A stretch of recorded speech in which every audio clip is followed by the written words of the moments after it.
काल आमच्या किटी पार्टीमध्ये मैत्रिणी विचारत होत्या, फर्निचरसाठी तुझा चॉईस समर्थ फर्निचरच का?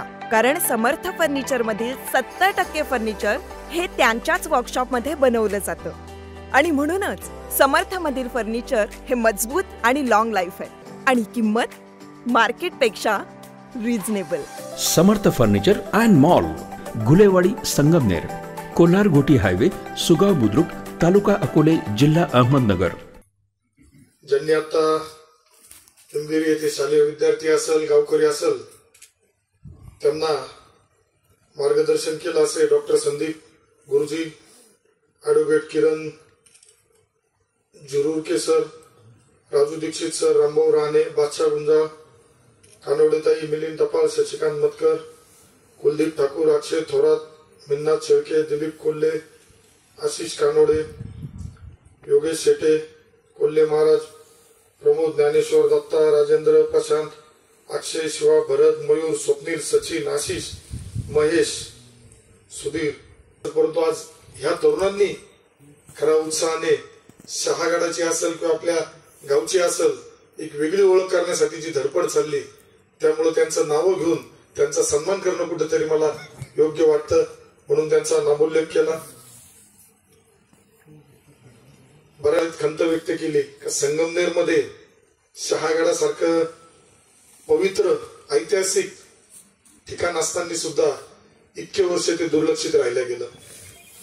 हे खरंच संगमनेरकरांच्या दृष्टीने एक अतिशय दुःखद गोष्ट आहे का एवढा मोठा इतिहास, जसं आता संदीपजींनी सांगितलं का रायगडाचं सांगितलं, शिवनेरीत सांगितलं, प्रत्येक ठिकाणी कशा पद्धतीने उद्धार झाला, पण तिथले शिवभक्त म्हणून आपण त्या लोकांनी प्रयत्न केले, तसं आपलं संगमनेर कमी पडलं. पण महाराज गुरुजी जशी मला संधी मिळाली प्रत्येक अधिवेशनामध्ये हिमगिरी आणि शहागड हा विषय मी घेतला, वळाचा विषय घेतला, कारण माझी मनापासून इच्छा आहे, मला दिखावापुरतं काम नाही करायचं.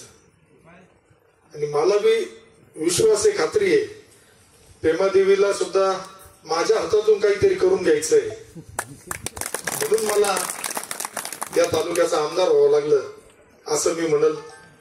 1633 म्हणजे 1633 बघा, आज माणसाचं आयुष्य 50-55च्या पुढे राहिलं नाही, परंतु 1633 मध्ये या गडावरती हिंदवी स्वराज्य संकल्प घेण्यात आला होता. शहाजी महाराज, राजमाता जिजाऊ यांनी स्वराज्याच्या संकल्पाचं बीज इथं रोवलं होतं. त्यामुळे खरं आपल्या रयतेमध्ये त्यावेळेच्या एक आत्मविश्वास निर्माण झाला होता का निश्चित आपण याच्यातून स्वतःचे राज्य उभारू शकतो.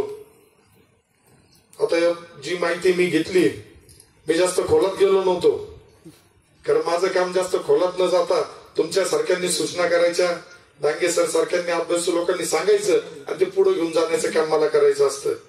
म्हणजे बघा, आता सातवाहन काळापासून असलेला एक ऐतिहासिक दुर्ग संगमनेर तालुक्यात आहे. शहाजी महाराजांच्या कर्तृत्वाला शहागडावर घडलेलं योग्य स्थान आजपर्यंत मिळालं नाही. हिंदवी स्वराज्य संकल्प म्हणजे छत्रपती शिवाजी महाराजांच्या स्वराज्याचा प्रारंभ बिंदू. आज आपण हा अन्याय दुरुस्त करण्यासाठी, योग्य सन्मान देण्यासाठी पुढे चाललोय सगळेजण, पण आपल्याला याच्यातून भरपूर असे काही संकल्प पुढे येण्यासाठी करावे लागतील. 4 वर्षापासून सुरुवात झाली मला वाटतं, इथं हे 4थं वर्ष. मुलांनी 1 महिनाभरापूर्वी मला बोलले होते, परंतु आदरणीय एकनाथराव शिंदे साहेबांची सभा मला अचानक आल्यामुळे थोडं नियोजनात हे झालं. आणि काल रात्री मला मुलांनी 7 वाजता सांगितलं का भाऊ आपल्याला तिथं यावं लागेल.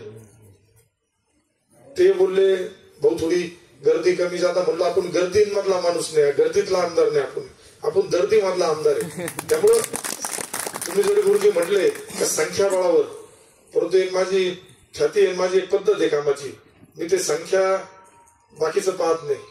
काम केल्यानंतर जे लोक जवळ येतील, जे जोडले जातील ते खूप मोठे असतील.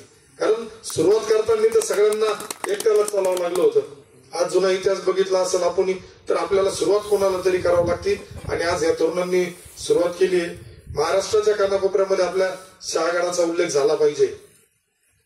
आणि निश्चित अधिवेशनामध्ये 2दा-3दा प्रश्न विचारल्यामुळे मला एवढी खात्री आहे का मी सुद्धा पर्यटन विभागाच्या माध्यमातून असेल किंवा इतर माध्यमातून इथं निधी कसा येईल आणि विकास कसा होईल परंतु हा निधी नुसता आणून चालणार नाही.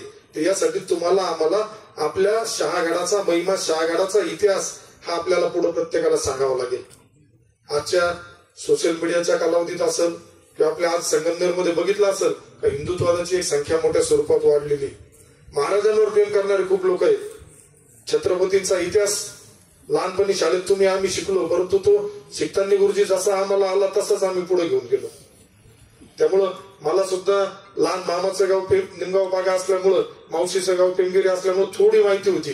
परंतु आमदार झाल्यानंतर मी जास्त माहिती घेतल्यावर मला खरं धक्का बसला का शहागड असेल, प्रेमादेवी असेल, जिजामाता इथं थांबल्या होत्या. ही आपल्या संगमनेरच्या जिल्ह्याच्या, अहिल्यानगर जिल्ह्याच्या दृष्टीने सुद्धा मोठी अभिमानाची गोष्ट असून दुर्दैवाने राजकीय लोकांच्या अनस्थेमुळं हा विकास आपला झाला नाही. पण जसं तुम्ही म्हटलात का इथं जर एखादं स्मारक कसं आपण सूचना द्या, त्यानुसार त्याला जो काही निधी लागेल तो निधी सुरुवातीला टप्प्याटप्प्याने जेवढा देता येईल. आता एक खटी निधी मोठा देणं मला मी थोडं अडचणीचं असतं, परंतु माझा प्रयत्न राहील का काही ठिकाणी आपण एनजीओच्या माध्यमातून असेल, माझा आमदाराचा स्थानिक निधी असेल, एनजीओच्या माध्यमातून असेल, CSR फंडातून असेल, काही घेऊन आपल्याला इथं जर एक चांगलं सुरुवात करता आली तर निश्चितच. आता तसं मी मला वाटतं इथं लोक रोज येत असतात, देवीच्या दर्शनाला येतात, नवरात्रीमध्ये येत असतात. आता मागील कालावधीत मी सांगितलंय, मागच्या वर्षीची मागणी होती दिलीप रावत यांची, स्ट्रीट लाईट पाहिजे. त्याचं मला वाटतं टेंडर सुद्धा निघालेलं. आपण त्यावेळेस 10 लाख रुपये दिले होते. तर लाईटीचं सुद्धा काम लवकरच सुरू होईल. विधानसभेमध्ये तर मी प्रश्न उपस्थित केला होता, परंतु आपल्याला येणाऱ्या कालावधीमध्ये हा ऐतिहासिक वारसा सांभाळणं, याच्या पायाभूत सुविधांसाठी जी काही गरज आहे ती निश्चित करण्यात येईल. परंतु माझी या निमित्ताने आपल्या सर्वांना मागणी राहील, जसं त्यांनी सांगितलं का याच्यात सहभाग वाढवावा लागेल आपल्याला सगळ्यांना.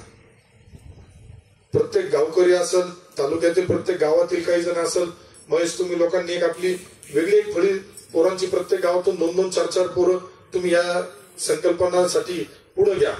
जे मुलं तुम्हाला निश्चित येतील आणि त्या गावामध्ये सुद्धा प्रचार होईल. कारण आता फक्त पेनगिरी पुरतं, निमगाव बागेपुरतं शहागडाला मर्यादित ठेवू नका. संगमनेर पुरतं बी मर्यादित न ठेवता 2033 मध्ये जे 400 वर्ष पूर्ण होत आहे, तर माझा प्रयत्न राहील. मला माहित नाही मी पुढे काय राहील काय नाही राहणार, परंतु हा शब्द देतो तुम्हाला का त्यावेळेस मला माहिती आहे माझी जनता मला हे होऊन देणार नाही. परंतु आपली जी इच्छा आहे काही तर पंतप्रधानांनी आलं पाहिजे. पण मी पंतप्रधानांचं नाही, पण मी हा शब्द आपल्याला इथून देतो का पंतप्रधानांसाठी प्रयत्न करूया. पण पंतप्रधान नाही आले तर महाराष्ट्र राज्याचे जे कोणी मुख्यमंत्री असतील त्यांना आणण्याची जबाबदारी माझी राहील. कारण 29 नंतर पुन्हा मीच आहे. त्यामुळं निश्चित. पण 29च्या आधीच कधी येतील मी बी कधी अधिकाऱ्यांना सांगेल. जसं त्यांनी सांगितलं रायगडावर येण्यासाठी एवढा पत्रावर झाला, सगळं झालं, परंतु दुर्दैवाने तिथून असं उत्तर आलं का याच्यामध्ये आयोजकच रोल कळून नाही राहिला. तर इथं आयोजक अमोल खताळ राहील. या तालुक्याचा आमदार म्हणून, प्रथम नागरिक म्हणून 2033च्या कार्यक्रमाचा आयोजकत्व मी स्वीकारतो. त्यामुळं ती अडचण आपल्याला येणार नाही. जे मुख्यमंत्री राहतील त्याच्या आधी प्रयत्न करूया. पर्यटन मंत्री किंवा इतर कोणी असेल त्यांना आणून, कारण बऱ्यापैकी गोष्टी अशा आहेत का ज्यावेळेस त्यांना इथं आपण त्यांच्या समोर इथला इतिहास आणि त्यांना प्रत्यक्ष घेऊन येऊ, त्यावेळेस त्यांना आल्यानंतरच मन परिवर्तन होईल त्यांचं. किंवा काही गोष्टी त्यांना आपण, आणि आपली कामाची पद्धत तर तुम्हाला माहिती आहे, आपल्याला काय बाकीचं इंटरेस्ट नसतो. आपल्याला इंटरेस्ट एकच, एखादी गोष्ट हातात घेतली तर त्याचा शेवट करायचा आणि हिंदुत्वाचा वारसा पुढे चालवायचा. जुन्या जे काय आहे हे शिवकार्य म्हणता येईल आपल्याला. हे शिवकार्य आपल्याला पुढे न्यायचं. आजपासून शहाजीराजे यांची समाधी कर्नाटकातील उदयगिरी या गावात आहे. ती पूर्णपणे दुर्लक्षित होती 350 वर्षापासूनची. पण विश्वास पाटील जे आहेत ते आदरणीय एकनाथराव शिंदे साहेबांकडे गेले आणि समाधी स्थळाच्या पुनर्जीवन करण्यासाठी काही त्यांनी मदत मागितली होती. शिंदे साहेबांनी व्यक्तिगत स्वरूपात त्यांना 5 लाख रुपये देऊन त्या कामाचा सुरुवात केली होती. तसंच आपल्याला या इथे सुद्धा काम करताना सुरुवात करून देऊ.